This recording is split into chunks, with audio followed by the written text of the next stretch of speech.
people. How are you? How have you been? How are you today? I'm fine. I thank the Lord for yet another beautiful day. I don't know about you. How have you been? How is today? I hope everything is fine. And wow, I'm looking beautiful. I'm looking so pretty. The word of the Lord tells me that I'm fearfully and wonderfully made. Oh, oh,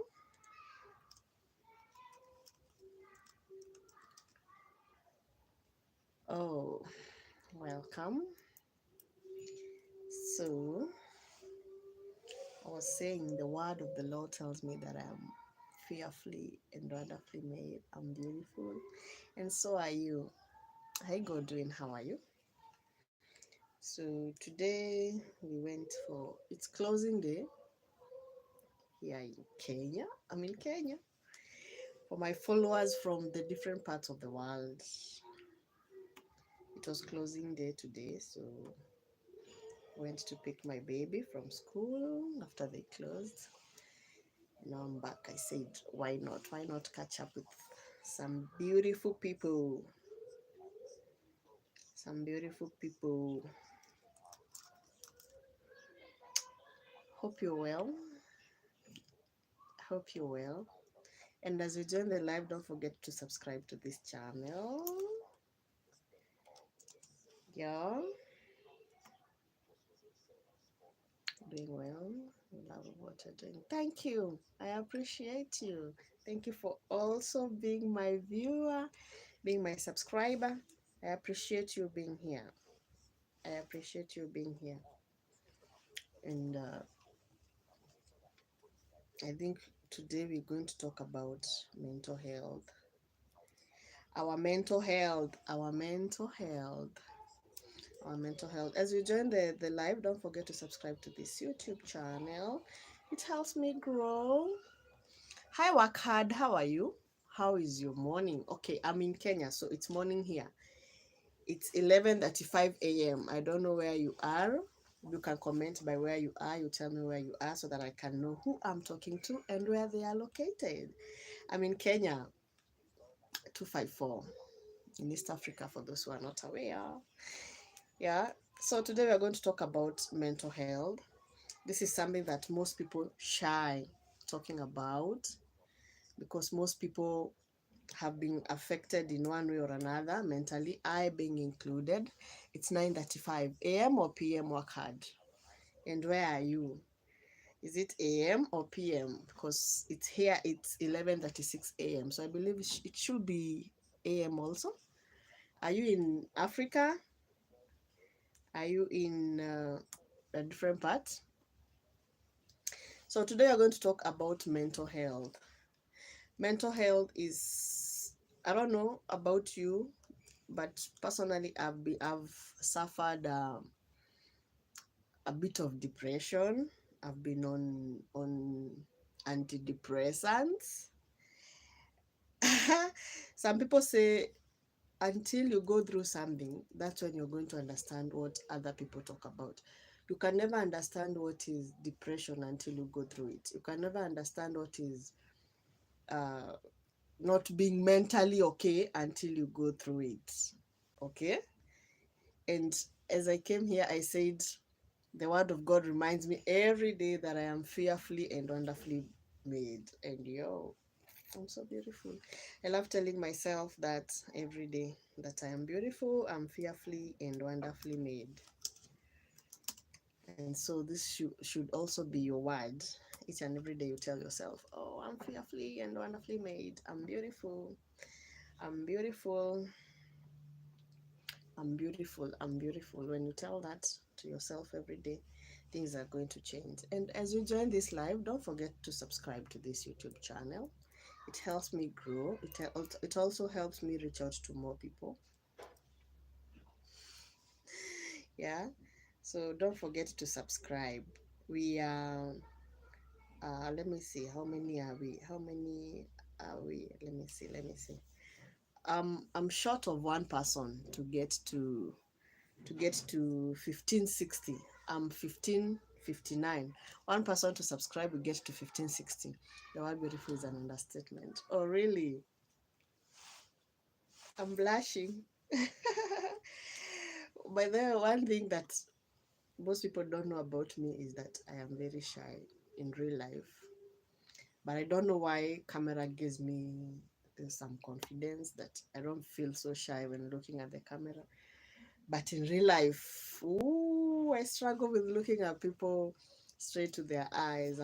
I struggle with sitting in a group of people and having conversation. But when we blend, I blend in so well, and we can talk and talk and talk and talk and talk. So today we are going to talk about mental health. And after so many research, is it research or readings?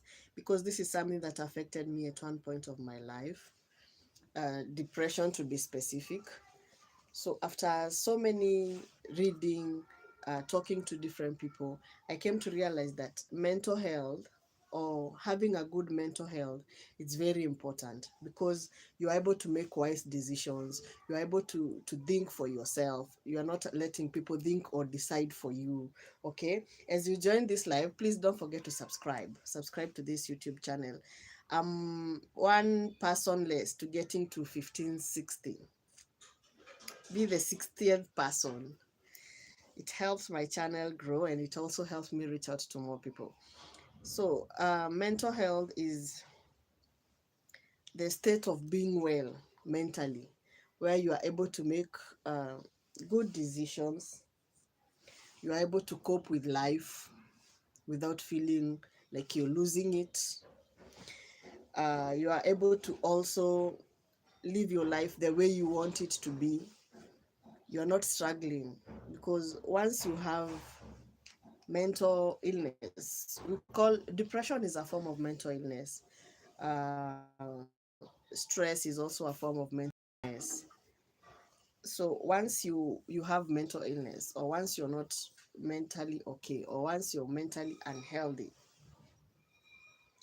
you're not able to make some of these decisions. You cannot live your life the way you want. You're overwhelmed. You're living life like you're being pushed to live it. And most of the times, those people who are suffering with mental illnesses, they tend to think about suicide as one of the easiest way to to run away from the troubles that they are facing, or to run away from the issues that they feel that they are putting them down. I was there. I know what I'm saying. And some of these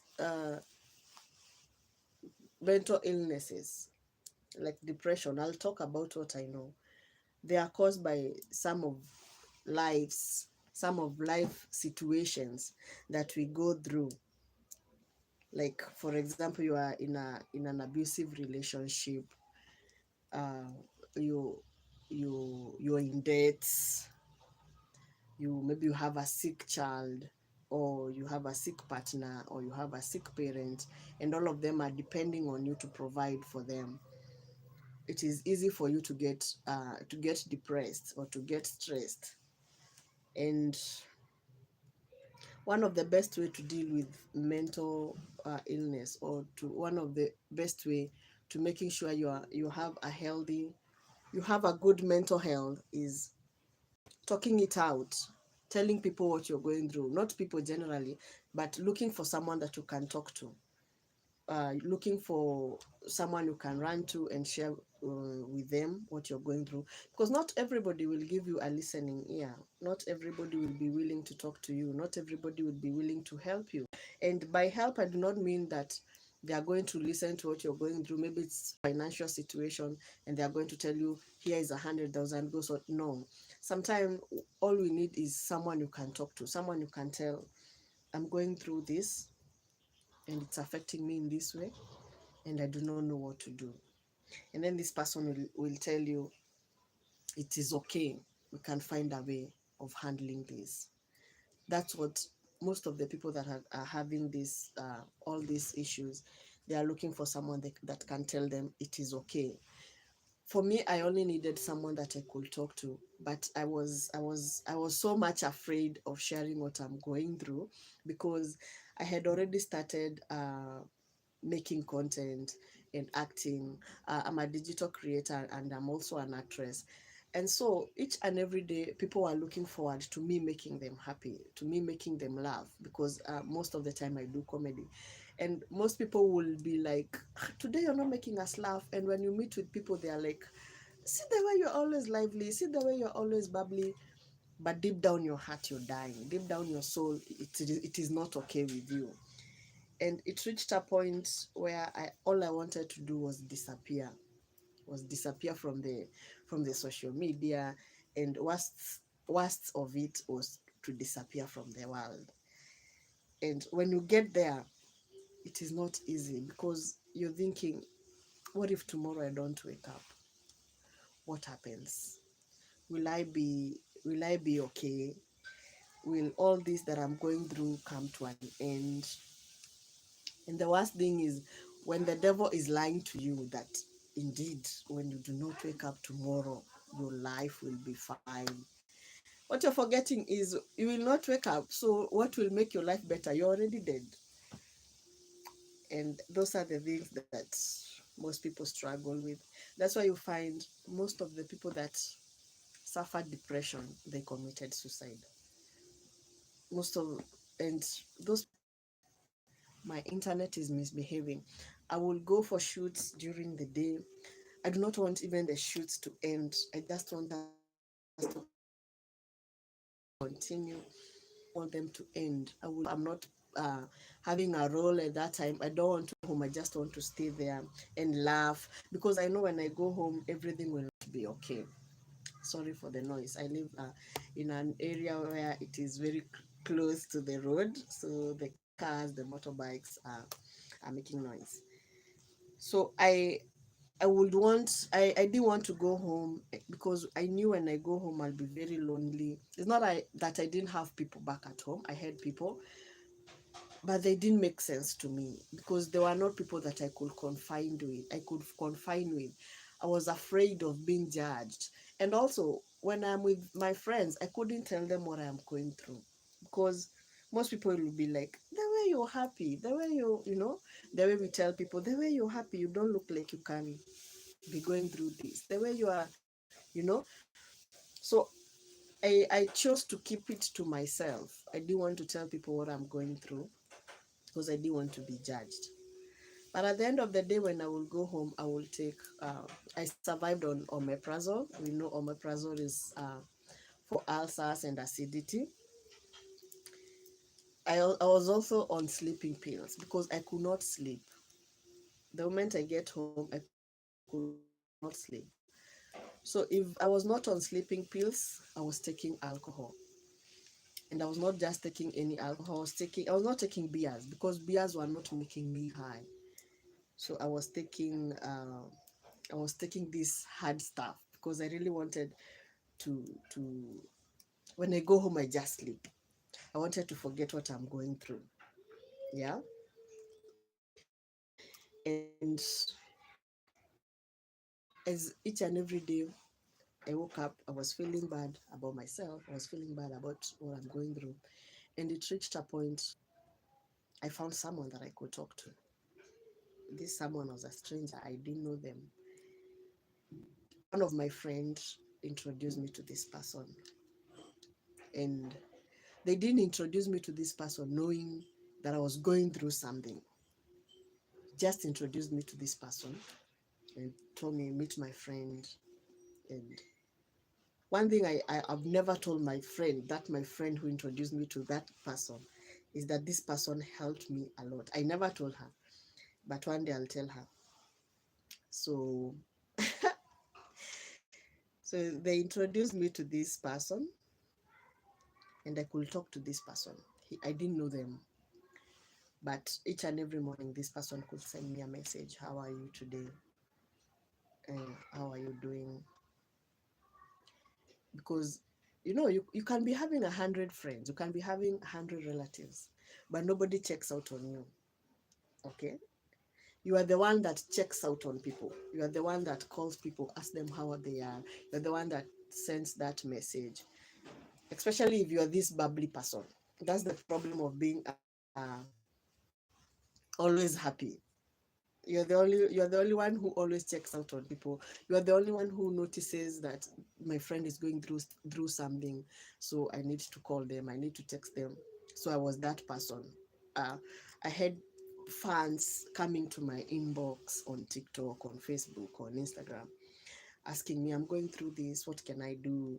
I'm doing this, what can I do? So I was somehow someone who listens to people's problem and maybe offer them solution. And I got overwhelmed. So this person that I was introduced to was always asking me one thing. He did he never missed a day of asking me how I am. So each and every morning he will send me a message on WhatsApp. He don't know what he did, because he really helped me. So each and every morning he will send me a message. Good morning, how are you? How are you today? How are you feeling? Then I will reply, I'm fine. Each and every day my reply was, I'm fine, I'm doing well. But deep down my heart, I was lying to him. Then one day he told me, I didn't know he was a counseling psychologist. So one day he told me, can we meet for lunch? And I was hesitant. I had excuses. I told him I'm going for shoots, I'm busy. The days that I was not going for shoots, I was spending them on my bed with curtains. I was not even drawing the curtains. Just wanted to be in the dark with my phones on silent. I didn't care who called or who did not call. So this one time, this guy told me we meet up for lunch, and I told him no, I'm busy. Then I think there are some people who God just sends to come and rescue you, because this guy insisted. He told me, where are you shooting today? Because I will come and pick you from there. But I was lying. I didn't have a shoot. So I didn't have a lie to tell him, because I didn't know where I will tell him I am. Then he goes there. Then he don't find me there. So I was lying. So he insisted, I'm coming to pick you. I'm coming to pick you. This guy, he was not even driving.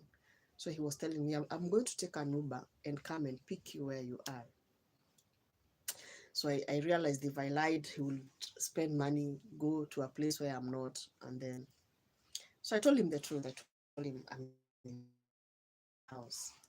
Yeah, he told me, instead of me coming and picking you, why don't you come in a mall that is near where I live?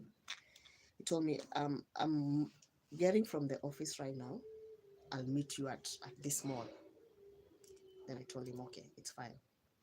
So I just showered and went. So this person asked me, we ordered, and as we were eating, he asked me, how are you? My Lord. I've never cried like I cried that day, because this is someone who is, he don't know me. He don't know me at a personal level. We were just introduced by a mutual friend. And he just asked me, how are you? I cried. I cried because I didn't know what to say. I didn't want to say I'm okay and I am not okay. I didn't want to tell him I am not okay, because he's going to ask me what's the problem. And this is the first time you're meeting him physically. And I cried. I cried. I cried. I cried. I didn't even eat anymore. So he was patient enough. He allowed me to cry. He allowed me to cry all that I could. Hi, Al, at least six figures. Hello, how are you? I cried, and when I finished crying, I gathered some courage to start eating. So I ate, I finished. The guy was gracious enough. He didn't even ask me, after the cry, he didn't even ask me what's wrong. So he just told me, enjoy the meal, let's eat, and then we can go home. So after the cry like for almost 30 minutes. I'm not talking, he's not even talking to me. He's even continuing to eat while I'm crying. Like, it didn't bother him. So I finished eating, and the guy told me, "Can we go home now?" I told him, "Yeah, we can go home." So we ordered Uber, and I went home. He went to back to the office. So when I got home, the guy called me and asked me, "I don't want to know what you're going through now, but I just want to tell you that it's going to be fine." That's what he said. He didn't even want to know what I'm going through or what made me cry. He just said, "It's going to be fine." And when he said that, I was like, at least someone told me it's going to be fine.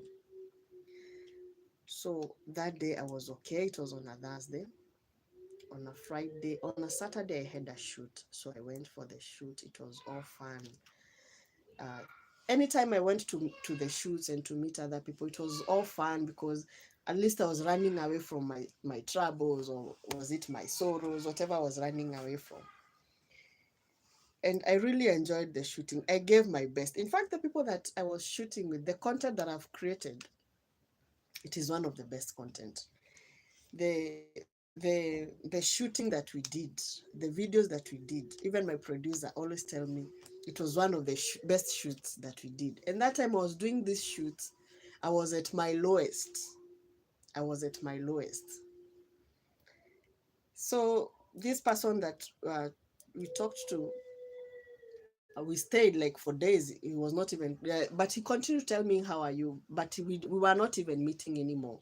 But each and every morning he could send me that message: "Hello, how are you? I hope you have a beautiful day. Don't forget you are very beautiful." He used to remind me that every day, every day. Don't forget. I even have those messages. I said I will never delete them. "Don't forget that you're very beautiful. Hello, how are you? Don't forget that you're very beautiful." So one time I said, "Let me talk to this person. Maybe he's the angel that God has sent to me." So I told him, "Can we meet today? I would like to buy you lunch." And he said, "Okay." So when we met, I told him what I'm going through. I told him this and this is hurting me. I'm on antidepressants. I'm on sleeping pills. I'm on omeprazole. I'm going through a lot. And this person told me, "I do not care what you're going through right now. All I care about is for you to know that you're very beautiful and you have a very beautiful and long life ahead of you." And that was like a turning point for me. So he told me, "I know of a therapist that you can talk to. You can go talk to them. But I do not want you to go to this therapist because I know them. So you might feel that you're going there, talk to them, and they're going to come and tell me." That was his thinking. But I told him, "It's okay. I'm okay. I can go to see the therapist and I will be fine." So the guy referred me to the therapist. I didn't have money to pay for the therapist. So this guy paid for my first session. Remember this person, we were introduced by a mutual friend, and the first introduction was just online. We didn't meet like physically. Then the time that we met physically was after now. So he paid for my first session. I went and it was all good. So after I went like for three sessions, I made up my mind. I made up my mind. This therapist made me read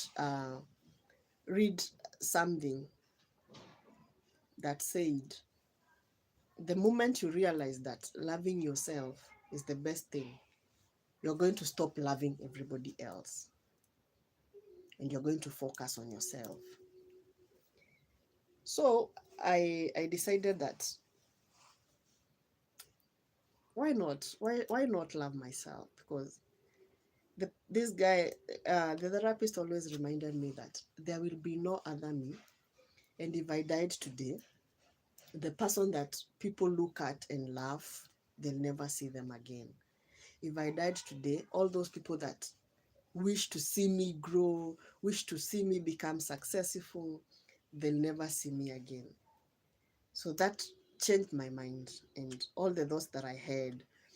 I said, as we started, people who are suffering depression, stress, all those things, they're always having suicidal thoughts. And I was not exceptional. I always had those thoughts. So after going for sessions, therapy sessions, I made a decision that I want to leave the country. But before that, I was also getting some outside or external pressure that you can leave the country, go do this, go do this. Some people are influencing, but it was not in my head because I was always thinking about my kids. I was always saying, what about my kids? What about my kids? I have two kids. What about my kids? What about my kids? So that time, I decided that enough is enough and I am going to leave the country. So slowly I started practicing how to detach from my kids. It's the hardest thing. I swear it's the hardest thing a mother can ever do. I started detaching from my kids. My son was around 2.5 years and my daughter was turning 5. Was it 5? No, she was turning 6. Yeah. So it is the hardest decision a mother can ever have to make, like to leave your kids and was still to detach from them. So I slowly started detaching so that I will not feel bad when I'm going.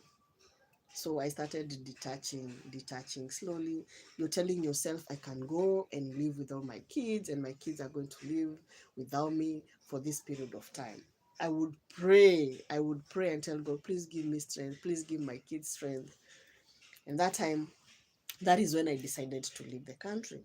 That was in I decided to leave in June, but then again I needed to process some things. I also needed to come up with some money. So when the decision was final, I booked the flight. I got the ticket. I didn't tell anybody. All this time, I made the decision, the living decision. I made the decision to detach from my kids. I'm not telling anybody. All this time, I'm not telling anybody what is in my mind. I bought the tickets. I got the visa, and I knew on this day I would be leaving. I didn't tell anybody. It's only my sister who knew that I'll be leaving. Yeah, because she was there. She was always there, telling me, encouraging me, and all that. So she was the only person that knew I would be leaving. I had all the plans in hand. So the day came. I just left quietly. I didn't tell anybody. Just told my kids, Mommy is leaving and she'll be back after some time. They took me to the airport and I went. I went to Dubai. When I went there, I felt kind of relief. And the relief came in because whatever was haunting me mentally is no longer with me. Whatever was frustrating me, I can no longer see it. I can no longer talk to it. I cannot, people go through a lot. So I felt some kind of relief. And well, there, so I decided my plan was to go there and stay maybe for 2 years, because you see I had already detached.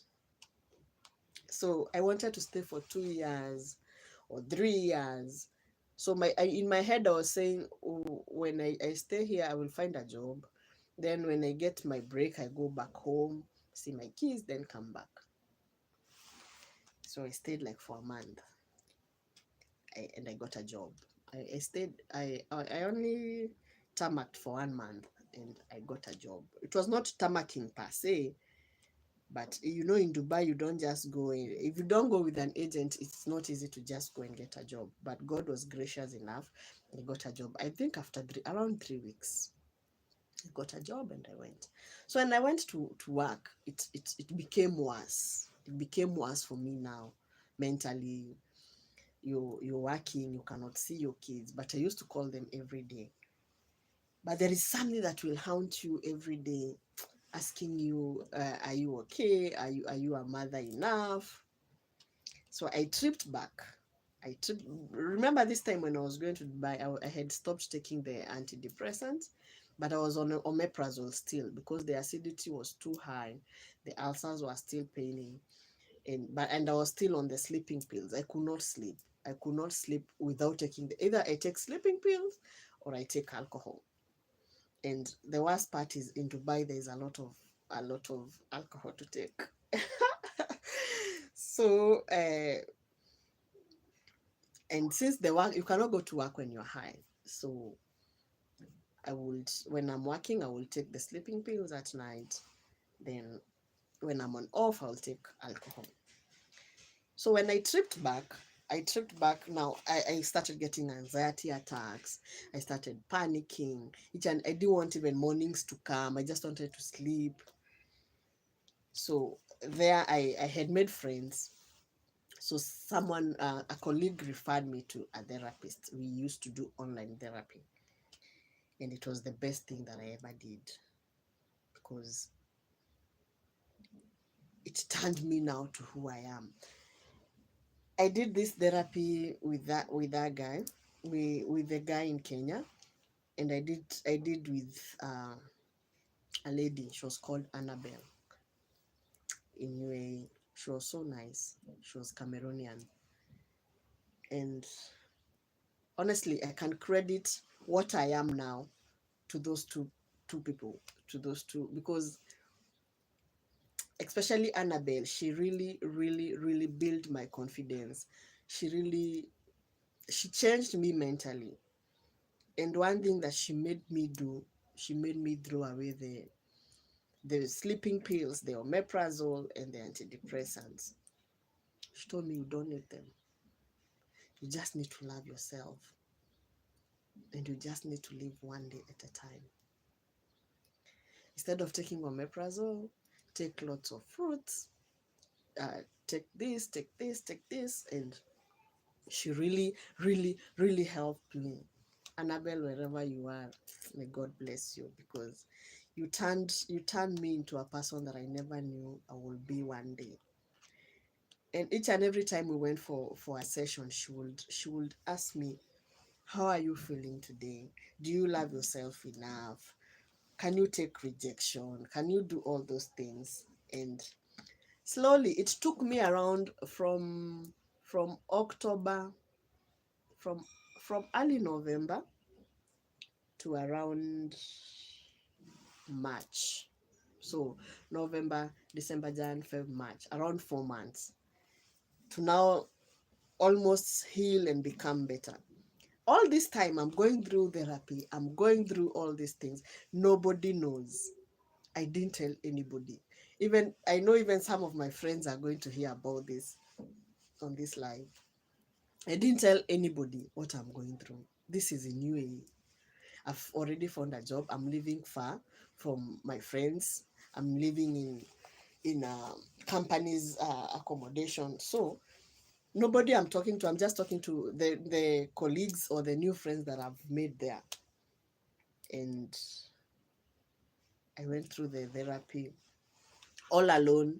I didn't talk to anybody. I didn't tell my friends. I didn't tell anybody. Nobody knows. Nobody knew what I'm going through. But after I healed now, I started telling my friends. The only person who knew that I'm going for therapy, online therapy, was that my friend who referred me to the therapist. He really helped me. He changed my life by referring me to that girl.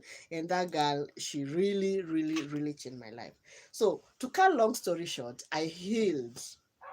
I accepted my realities. I accepted my mistakes. I accepted my failures. I accepted my successes. I accepted everything about who I am. And today I can stand and say, I am a healed person. I am a healed person because right now I can make better decisions. Right now I can stand and fight back for myself. Before that, I couldn't fight for myself. These people know this very strong girl, this very vocal girl, but deep down, I could not fight for myself.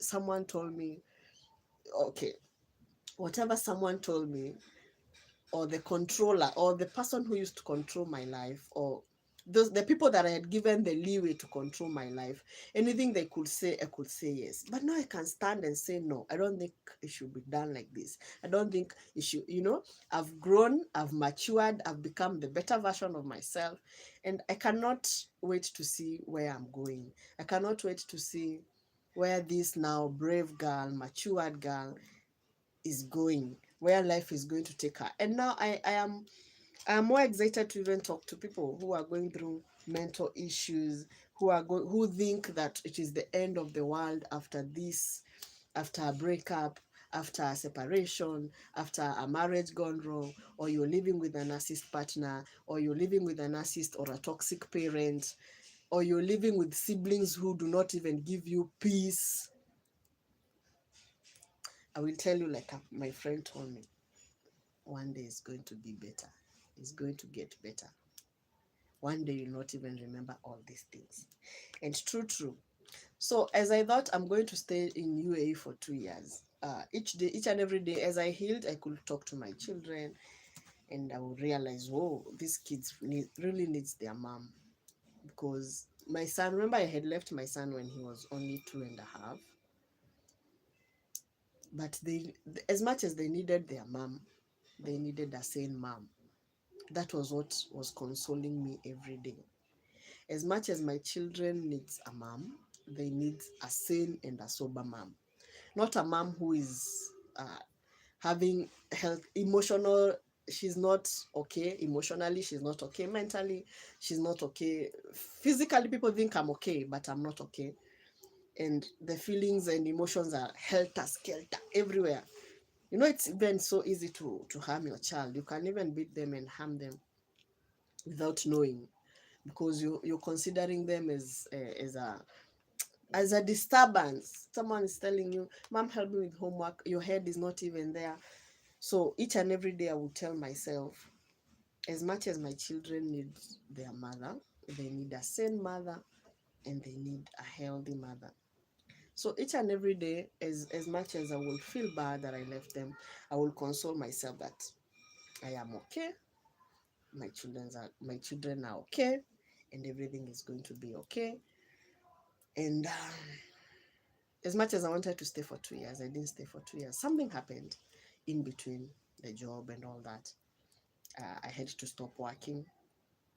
And when I stopped working, the only thing that came into my mind was, I need to go home. I need to go home for my kids. I need to go home and be with my kids. I swear, leaving your children is one of the hardest decisions a mother can ever make. Any mom that is living outside the country and her kids are home, I salute you. You are a heroine, because it is not easy. It is not easy to live away from your kids. It is not. It is not. And when I decided to come home, my kids were very, very insecure when I got home. Even now, they are still very insecure.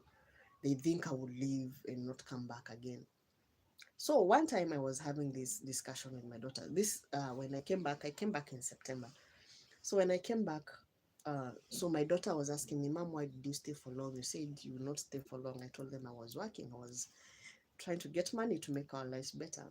And she asked me, "Are you going back again?" I told her, "If I get a better opportunity, I will go." She asked, "Are you going to leave us again?" I was confused, but I told her maybe. She asked, "What will be the reason again to leave us?" I told her, "So that I can go and make money and give you and your brother a better life." Something that broke my heart and made me think twice about ever leaving them again. She said, "Mommy, we do not need a better life. We do not need you to go and make money to give us a better life. We just need you here." And I swear that thing broke my heart. She's only 7, and those words broke my heart. Like, she's willing to give up the better life that you're promising them. She's willing to give up the good things that you're promising her. Well, you're promising them that when I go outside the country, I'm going to work, and then she's so willing to give up. just to have you around. She said, we do not need a better life. We do not need a good life. We just want you to be around. And I was so broken. And it made me realize, as much as I found myself, I'm still a mom. And these people will never stop depending on me. They will never stop thinking or feeling like I'm the only person that cares about them. One thing I came to know is nobody will ever take care of your kids the best way you do. Nobody. You are the only person who understands your kids. You're the only person who can give them what they need. You're the only person who can love them unconditionally. You're the only, as a mother or as a parent, because I know there are some good dads out there also. Nobody will ever love your kids the way you can love them. And for this child to tell me they do not need all those good things that I'm promising them, they just need me, it clearly tells me I'm a good mom. And that is something I am proud of now. And I want to live knowing that as much as I go through a lot, as much as I went through a lot, as much as I left my kids, I'm still a good mom and a beautiful mom for that record. Oh, thank you, Godwin. And I still believe I'm a good mom. And for the records, it will never change that. It will never change that I am a good mom. It will never change that as much as we make mistakes in life, as much as sometimes we feel like life is too hard, as much as we feel that sometimes is having them around is too expensive, because honestly having kids is not easy. Having kids is very expensive, because you cannot compare having kids and being alone. A super mom, yes, thank you. You cannot compare living alone and living with kids, because honestly living with kids doubles your expenditure, doubles your expenses and all that. So having kids is not cheap. And as much as things are tough, I'm a good mom. That consoles me. And I am a super mom, as you say, because yeah. And one thing I'd like to tell you guys is never think or never imagine that life will be better when you're not around. Life is always better, or life is always good when you're around. Because if today you are not around, how are you going to know that life is better? How are you going to know that things are better or things are going to get better? They can only get better when you're around. Because if you die today, your boss will replace you. Nobody will ever replace you as a parent. Nobody. Let nobody ever lie to you that if you die, I'm going to marry and you are their father or you are their mother, and nobody is ever going to replace you. They might get a better stepdad, maybe who provide, maybe who is rich, maybe who is but they'll never replace you. They'll never replace you. So life is never good without you around. That is one thing that I came to learn.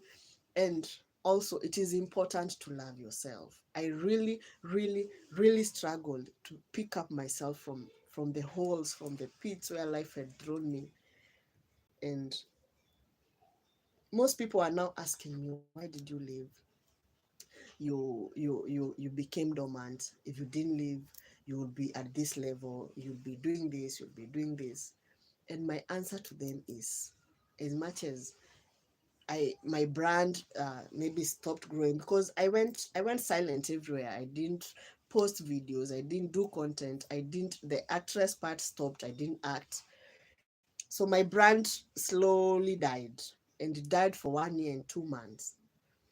So reviving it is not easy, but well, it will be easy when I am alive, because if I died, there'll be no brand, there'll be no me, there'll be no content, there'll be no actress. And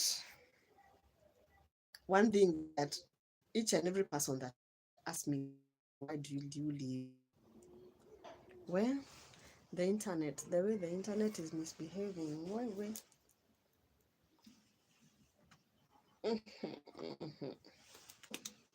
What do we do? Wait, we look for this internet. Oh,